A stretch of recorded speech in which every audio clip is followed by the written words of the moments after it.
My name is Lisa. It's been almost a year since I married my husband, Robert. We live happily together in a small, affordable apartment, dreaming of moving into a new house.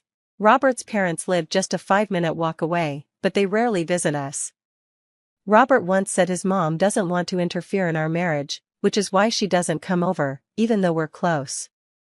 I appreciated that about her, as many women worry about meddling mothers-in-law.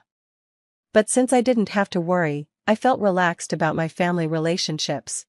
After a few years of work, we started talking about buying a house. During this time, my parents heard our plans and made us a generous offer. They said if we wanted to build a house, we could use some of their land. My parents aren't wealthy, but they had good land to give us thanks to my grandfather. He told them to pass it on to us so we could do whatever we wanted. When I told Robert about this, he was excited. He said we should take advantage of their offer and that he would be very grateful. So we began discussing what kind of house we wanted. We visited showrooms, checked out our boss's big mansion, and talked to real estate agents about new houses. Planning was fun. But one day, everything changed when Robert got a call from his mom. She somehow found out about our plans to build a new house and suggested we build a duplex so she could live with us. We were both shocked. We had never thought my mother-in-law would want to live so close to us. After a moment of silence, Robert gave a vague answer and tried to avoid the topic. This was understandable, since we hadn't planned on a duplex. We were hoping for a room for a future child, and if we made it a duplex, we would have to rethink everything. I worried that if we said no, it would hurt our relationship with my mother-in-law. We promised to have dinner at her place once a month, so we went to dinner. My mother-in-law brought up the duplex idea again. She asked if we had thought more about it and said she believed it was a good plan. She mentioned that they would help financially, and selling our apartment could give us a good amount of money. Plus, she said it would be convenient for when we have kids, because she could help us out. She quickly started listing the benefits of living in a duplex. I tried to speak up, but she kept going. While she had some good points, like getting help when we have a baby and the financial support, I felt that Robert and I could handle any challenges on our own.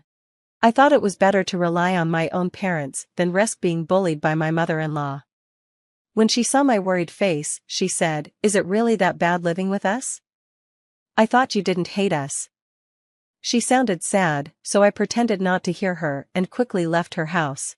After that, she kept telling Robert every day about the duplex idea, which was starting to stress me out. I asked Robert what he wanted to do. Living together with our parents might be nice, but I didn't want to lose our alone time either.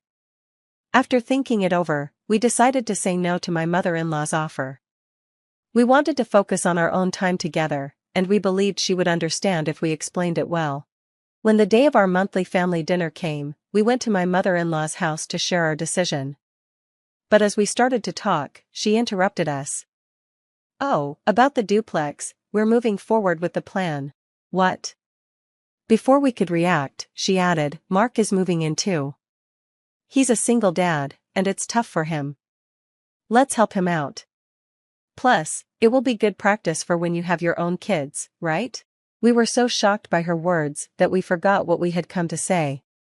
My mother-in-law took our silence as agreement and began planning the duplex, including ideas from my father-in-law and brother-in-law. We tried to tell our in-laws our decision several times, but they kept saying, "We're busy right now. Let's talk later." Meanwhile, the plans for the duplex moved ahead. Our in-laws were covering the construction costs, so we didn't have a big financial burden, but we were still going to live with them and my brother-in-law, who would need help with his child. Just thinking about it made me feel sad. Robert was no help either. He had given up and said, "There's nothing we can do to stop it now. Let's just give up." I also felt it was pointless to fight against the situation. We finalized the blueprint for the duplex and started choosing things like tiles and flooring. At this point, we should have secured the funds for the house, but the money my in-laws promised was missing. Robert called his mother to ask about the money, but she said something had come up and needed money right away. She asked if we could cover it and promised to pay us back in a month. We felt frustrated because even though they couldn't pay now, Their project was already moving forward, and we couldn't cancel it. Robert and I could barely afford it ourselves, but we didn't think we should have to. We were angry at my in-laws for being so selfish. "You act like it's just a small amount," Robert yelled at his mother. "She promised to pay it back in a month." "Has she ever lied to you?" Suddenly, my brother-in-law interrupted. Hearing this made Robert agree to wait for the money and start waiting for his mother's transfer. I decided to talk to my parents about it. The next day, I went to my parents' house and explained what was happening. I wondered if we could put the plans on hold. They said, "We were going to give you that land anyway, so if they promise to pay later, we'll cover the costs." "Really? Are you sure?" I asked. "Of course, dear. Your happiness is what matters to us. Don't give up on your dream house for the sake of your future children. Don't let this multi-family plan happen," they said. I was so grateful I almost cried. My mom smiled and added, "Plus, if they're always around, it'll be hard for me to visit. I want all the grandkids to myself." With my parents' help, the construction went ahead as planned, and finally, our dream home was finished. But a month later, we still hadn't received any money from my mother-in-law. Meanwhile, she started moving her things in before we could. It was strange, a duplex with no room for us. Since they didn't send the money, we didn't build a separate room for her, but she began moving her stuff into the room we had planned for our future children.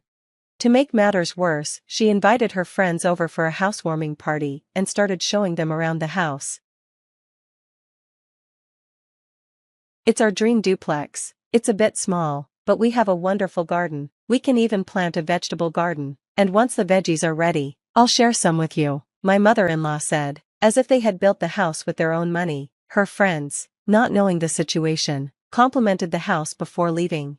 After they moved in and things settled down, 2 months passed, and we still hadn't received any money from my in-laws. Robert confronted them, but they kept saying, "Soon, very soon." However, 3 months and even half a year went by, and nothing changed.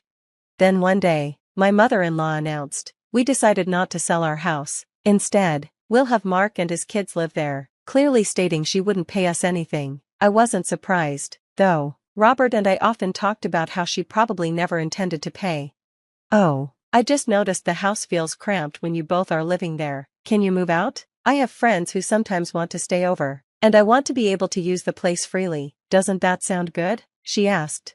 Robert raised his voice slightly and said, "That's not the deal. Why should we leave our own house?" She replied, "Well, both of you are working and hardly ever at home, and since you don't have any kids, it shouldn't be a problem. Besides, Lisa's family is rich, right? You can afford to build a new house." I was shocked by her outrageous words, and Robert felt the same way. "First of all, you haven't paid any of the expenses like you promised. If you're not selling the house, then you never intended to pay from the start, right? What can I do? I decided to let Mark, who's a single father, live there. What's wrong with giving a house to my own son and his kids?" she snapped, getting more irritated. It seemed unlikely things would improve, so Robert and I decided to talk about it in our bedroom that night. "If this keeps going on, my mother and her family will definitely try to kick us out and take over the house," I said. "Yeah, I suppose so," Robert replied. From the next day on, my mother-in-law continued her attacks, making nasty comments and harassing me. "If you don't want to be bullied as a daughter-in-law, you better move out quickly." I thought I wouldn't have to deal with mother-in-law and daughter-in-law problems, but experiencing them firsthand turned out to be more troublesome than I imagined. When we were living in that small room, we barely interacted with my mother-in-law. Maybe it was foolish of me not to see how things would turn out. However, since I believe in giving back as good as I get, I decided to make a plan. A month later, my husband, his parents, his grandfather, and I came up with a plan. My husband told my mother-in-law, "We're moving out. You can invite your friends over whenever you want. You'll be happier that way." The moment she heard this, her face lit up with joy. We decided to move to a newly built apartment we had been looking at, which reminded us of our newlywed days. We returned to renting, and it felt peaceful, just like when we were first married. A week later, the phone rang. I overheard my husband say, "I see, that's great. Bye." I was sure our plan had worked. The day after we made our plan with my parents and grandfather, We put our house up for sale and found a buyer who wanted us to move out in 3 weeks. While my mother-in-law was away, we let acquaintances and colleagues come to see the house. Today's phone call was about the family who decided to buy it. We arranged for 2 large trucks and had the movers quickly load our belongings and furniture. We carefully timed everything for when my in-laws said they were going to a theme park in New York over the weekend with their grandsons. They mentioned they would stay overnight, which was our chance. Everything went smoothly. The professional movers packed for us, and it was done much faster than we expected. We waited in front of the house for my in-laws to return. When they arrived in the evening, they seemed tense, sensing something was off. My mother-in-law, looking anxious, entered the house and screamed, "What is this? What happened? Where are all our things?" My father-in-law was also making a fuss. Robert and I calmly watched them from outside, and when they came out, we revealed the truth. Robert said, "Everything is loaded on these trucks. The destination is noted on a piece of paper stuck to the trucks, so please go there. It might be a bit small, but it's enough for the 2 of you to live in. It might get cramped if you invite friends over. Also, this house has already been sold. It's someone else's property now. Take care." My in-laws were shocked. "What do you mean you put it up for sale? It was our house. You can't just sell our house." I responded, "The property is in Lisa's parents' name, but the house is in our name. We are the owners, so we have the right to sell it. You should be ashamed to call it your house when you haven't paid a single dollar for it." Robert's unexpected words made my in-laws fall silent. Before we left, he said, "We've taken care of things until now, but you'll have to unload everything yourselves. You can afford that, can't you?" They replied, "We don't have that kind of money."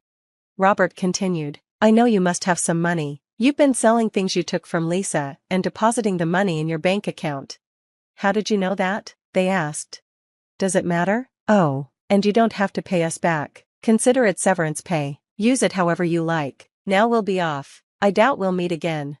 With that, Robert declared severance to his parents, took my hand, and we hurried home. We called our parents and grandparents to share the news of our successful plan, and they were very happy for us.